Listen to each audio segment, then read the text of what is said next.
folks, today we've got some weed eaters to work on.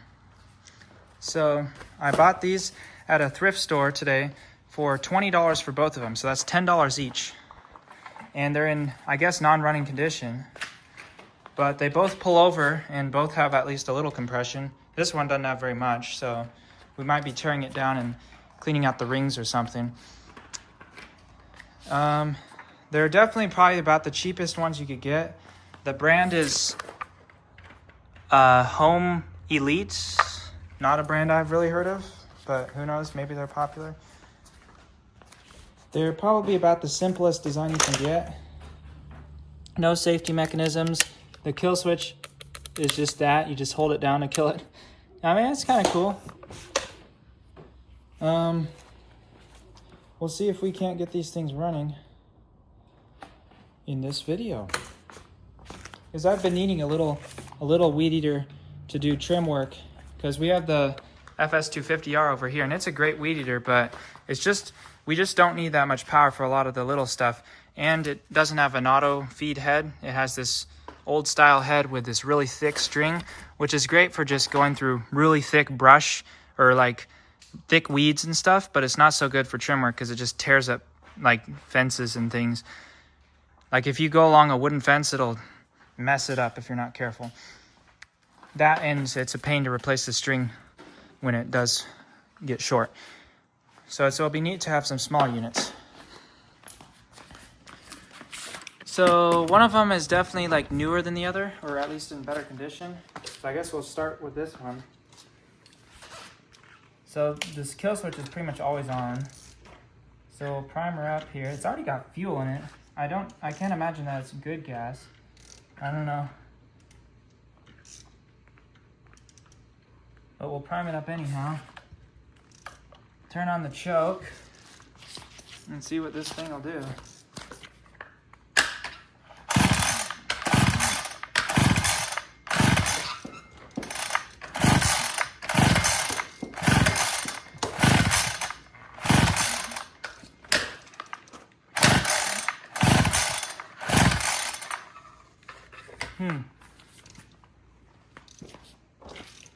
Nothing. See if it'll pop off on a little starting fluid.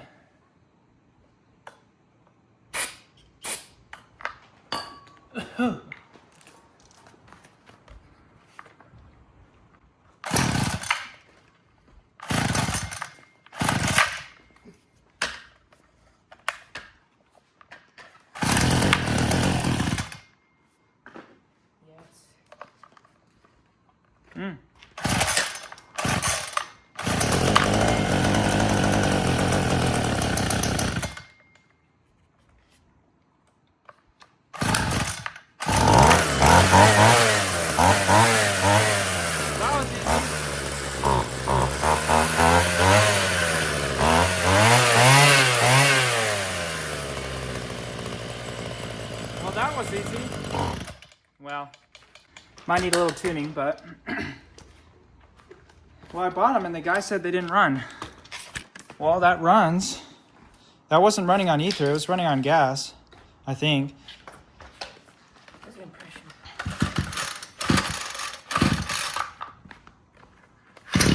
Oh, nice. This one is a little bit more compression. I can actually pop a compression tester on them at some point, see how we're looking. But wow, that started up pretty good. I was expecting to have to put a carb rebuild kit into this thing, but I guess not. Yeah, this one doesn't have a head on it. It has a head, but it's not complete. It just has like this base piece. But this one has a head on it. So we'll see if this one's gonna start up. I highly doubt it'll start that easy. But we'll put some gas in it. This one doesn't have any gas in it. Well, we'll put a little more of fresher stuff.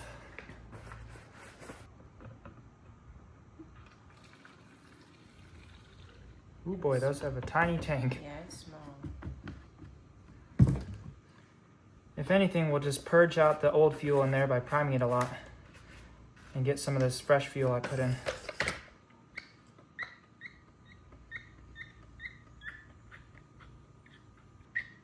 I don't think the pumpkin diaphragm works very good on this one. So choke is down on this lever.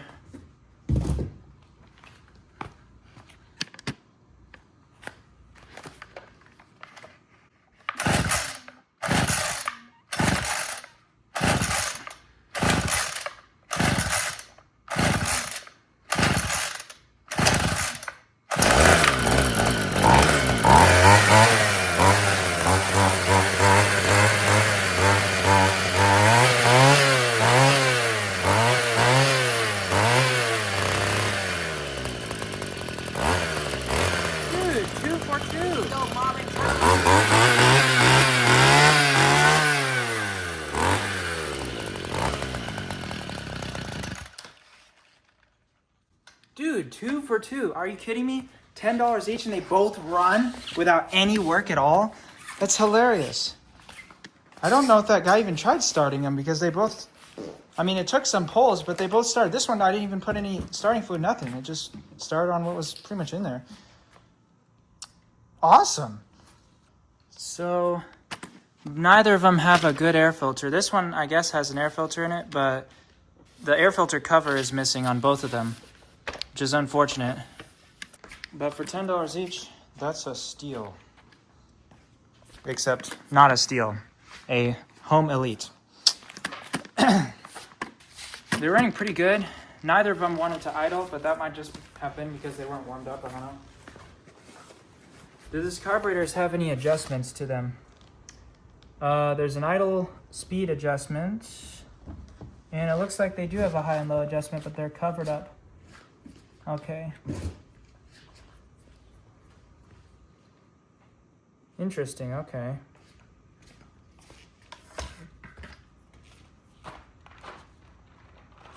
See if she'll start again for us.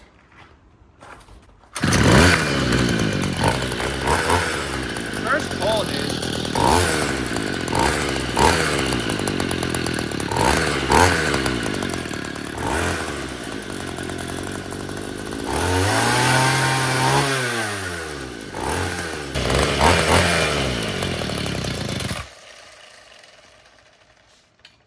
Clutch is working, both of them.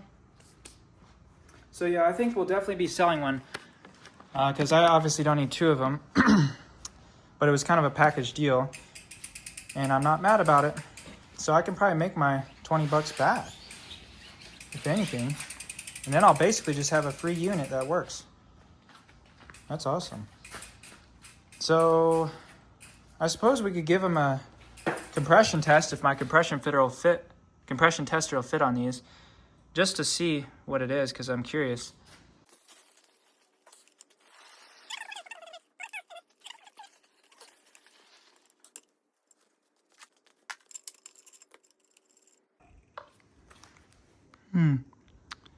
Not too bad for 2-stroke. Looks a little rich or wet or something, but not too bad.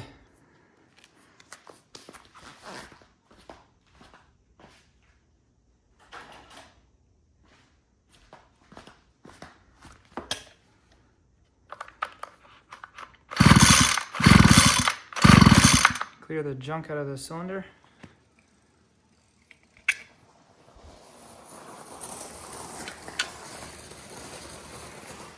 Yeah, she fits good.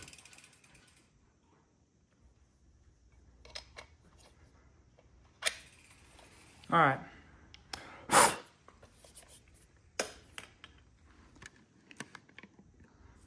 So you want to hold the throttle on full throttle and then pull it over.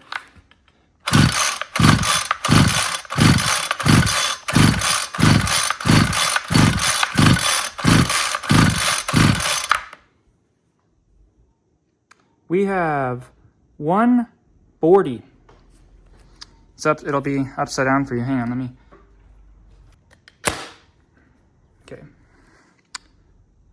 140. That's pretty impressive. So this has good compression. That's awesome. So this probably has life left in it, quite a bit of life left in it.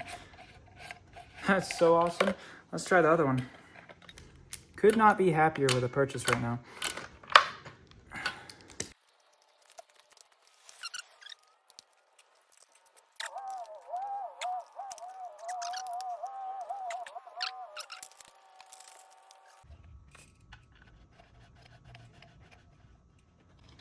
Okay, let's try this one out.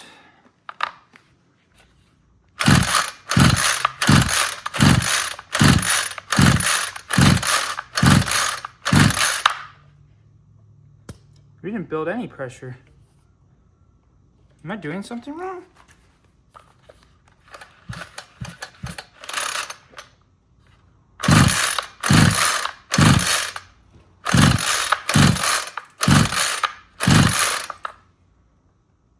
We're building like no pressure. I don't think that's right because it ran. It wouldn't have ran if it had no pressure like that.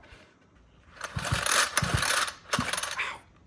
Or maybe this one just has that bad of compression and it still runs somehow.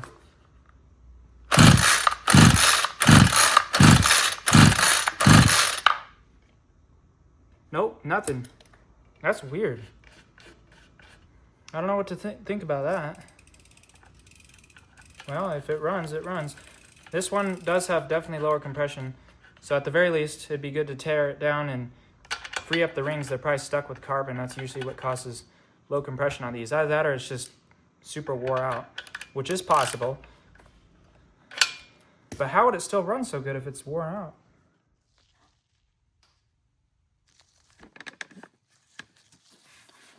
All right, so it's the next day and I decided to tear down the weedeater engine with the worst compression by far. So it was kind of a pain to get it out of the housing. They did not design it to be worked on, I don't think. And unfortunately, the cylinder doesn't come off. You have to take off this like crankcase cover, and that's the only way you can access the piston and probably pull the connecting rod and pull everything out. Then of course you have your flywheel and your starter and everything on one side. And the clutch goes on this side. So there's no shaft coming out this side. So it's just going to be kind of a lot of work to tear it down, but we're going to do it, I think. That's the plan anyways.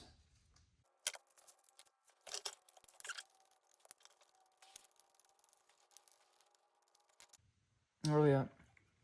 That one of them had some corrosion or Loctite or something.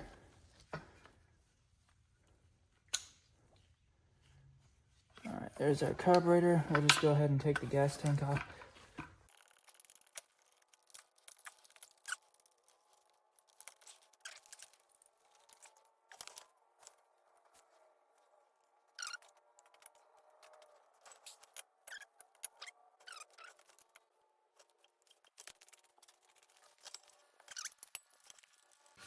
I actually took this off yesterday just to check, see if the spark arrestor was clogged. But it doesn't even have one. Or it sort of does, but it's weird. I'll show you. So there's this big like gasket on here. So it's just this like packing material in here, I guess. Interesting.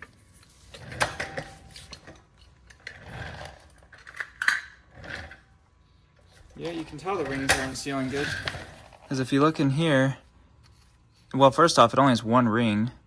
And then listen to this. You can see the bubbles. And you can hear it, the air leaking down.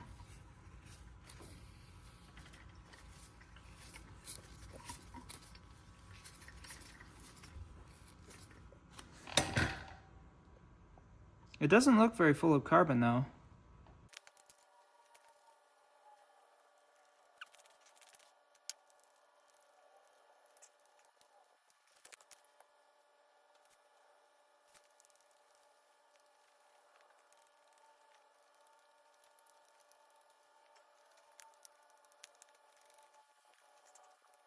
Oh man, I'm gonna get carpal tunnel from this or something. Is that not the simplest crank and connecting rod? Boy, we're dripping raw fuel everywhere. Setup you've ever seen. Whoops, and my glove's busted. That's crazy. Well, the good news is it'll be kind of easy to take out. But not really, because the crank's in the way of the piston. So how am I supposed to pull the piston out?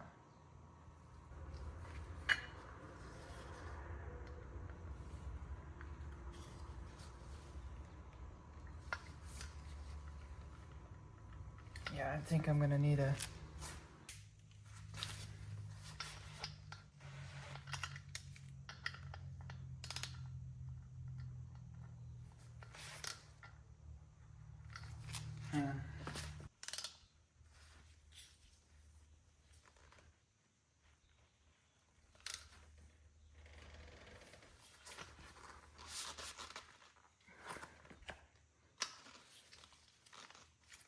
Nope, that's starting to strip that out. No. It's no good. Well, the way they designed this is really stupid.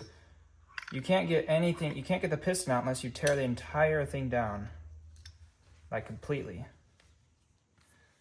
And then they made this thing, this tiny little Torx bit that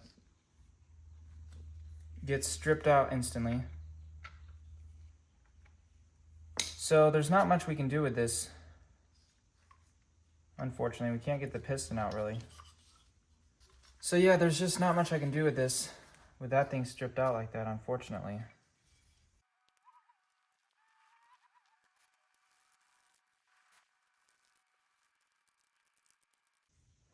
All right, well, I'll put the rest of this together and I won't make you watch that. All right, so we got some string in it now. So, well, this is the one with lower compression, but I put it all back together and it's looking pretty good. I cleaned it all up. I replaced one of the fuel lines that was all falling apart, cleaned out the air filter, re-oiled it, cleaned all the plastics. So it's pretty nice now. Not bad.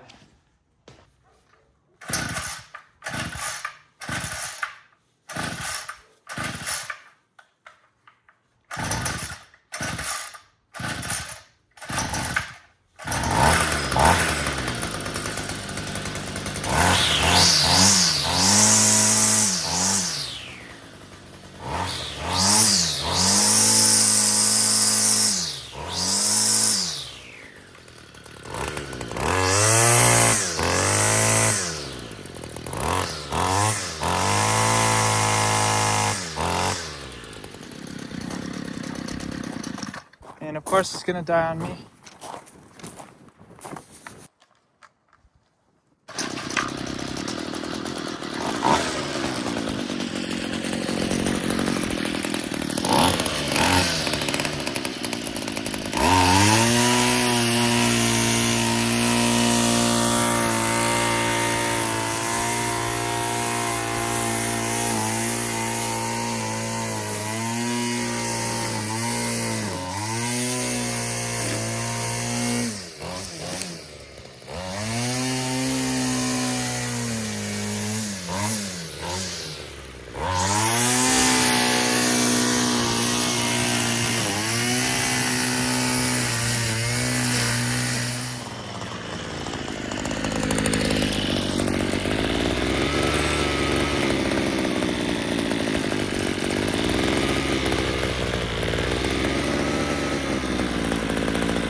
That's weird.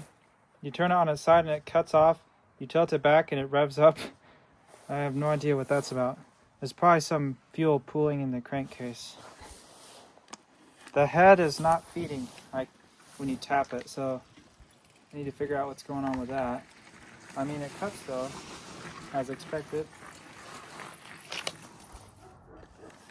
Alright, well, I got the string. I basically had it a little too full so it wouldn't spool out, but now it's working fine. So I'll show some cutting and some thicker stuff. I always recommend wearing pants when you weed eat, but I was too lazy to go get some pants on, and I'm kind of regretting it, but anyways, we shall continue. There we go. Some stuff.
this bush needs to be trimmed.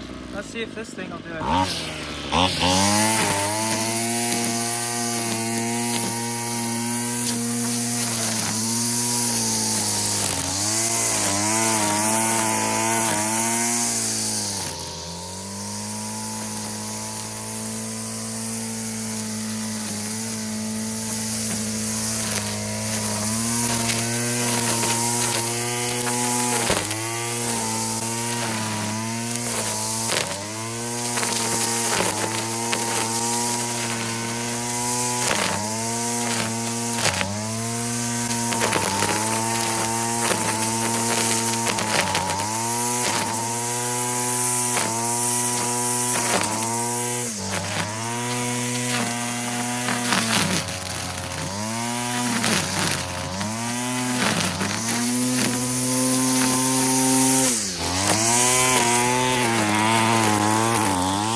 All right.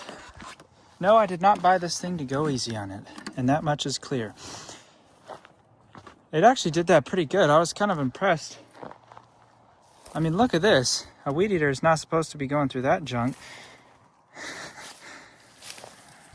But it does pretty good, actually.